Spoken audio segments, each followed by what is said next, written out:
In the late 80s and early 90s, MC Hammer was everywhere. He wasn't just making music, he was changing the game. With his flashy style, high-energy dance moves, and massive hits like You Can't Touch This, Hammer became a global superstar and a true cultural phenomenon. But just as fast as he rose to fame, things started to unravel. His career took a steep dive, marked by financial trouble and public setbacks. This is the story of MC Hammer, his explosive rise, dramatic fall, and the unexpected comeback that followed.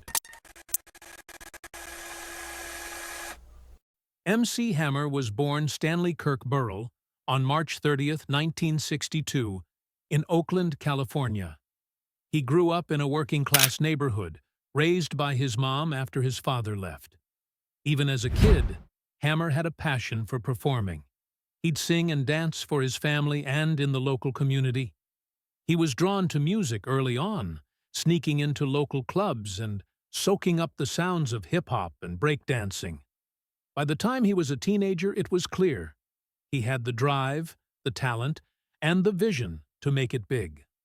Hammer's journey to fame started on small stages, performing in clubs and talent shows around Oakland.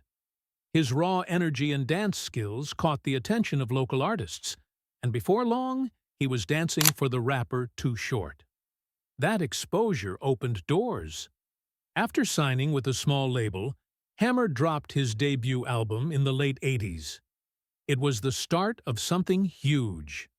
His 1988 release, Let's Get It Started, helped him break into the mainstream. And that's when the name MC Hammer started to mean something. Hammer's first major success came with Feel My Power in 1987. But it was Let's Get It Started in '89 that really put him on the map.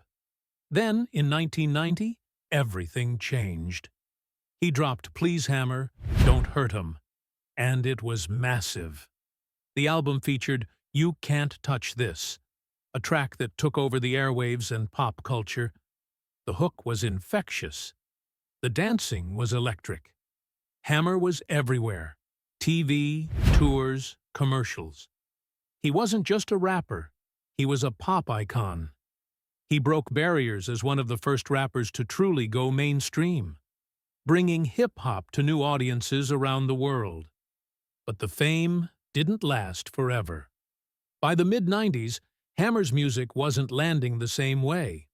After the success of Please Hammer, Don't Hurt 'Em, follow-up albums struggled to connect. At the same time, his spending was out of control. He had a huge mansion, luxury cars, a massive entourage, and it all added up.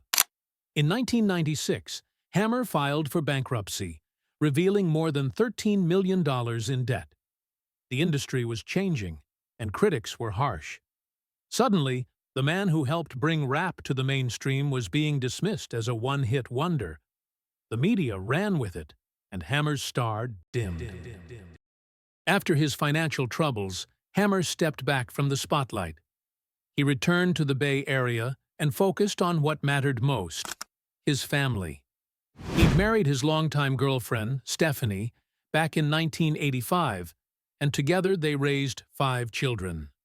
Hammer also leaned into his faith, mentoring young people and getting involved in community work. He even explored tech ventures and stayed active on social media, sharing positive messages and glimpses into his new life. He wasn't chasing fame anymore. He was focused on purpose.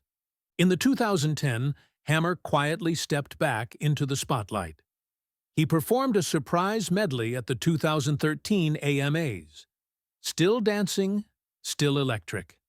He stayed active on social media, posting, trending, connecting with fans. A$AP Ferg shouted him out in Shaba, and Hammer showed up in the remix video with Busta Rhymes. He wasn't trying to reclaim the top spot, but he reminded the world who he was. And for a new generation, it was a reintroduction to a legend. In 2024, Hammer took the stage again, this time at the Legends of Hip Hop event. He also appeared at the BET Hip Hop Awards and the I Am Hip-Hop ceremony. Fans welcomed him back with open arms. It was more than nostalgia. It was recognition. The industry remembered what Hammer brought to the table. These days, Hammer lives a quieter life in Tracy, California, with his wife and kids. His net worth is estimated around $2 million, far from his peak, but enough for a comfortable life. He's active in tech, still posting on social, and continuing to inspire people with his story of rise, fall, and redemption. MC Hammer's legacy is bigger than just one song. He opened doors for hip-hop artists, brought the culture into homes across the world, and left a mark that still resonates. Yeah, he stumbled, but he got back up, reinvented himself, and proved that resilience is just as powerful as success. Thanks for watching this deep dive into the life of MC Hammer. If you liked the video, go ahead and hit that like button, subscribe, and tap the bell so you never miss an update. And tell us in the comments, what do you think of Hammer's legacy?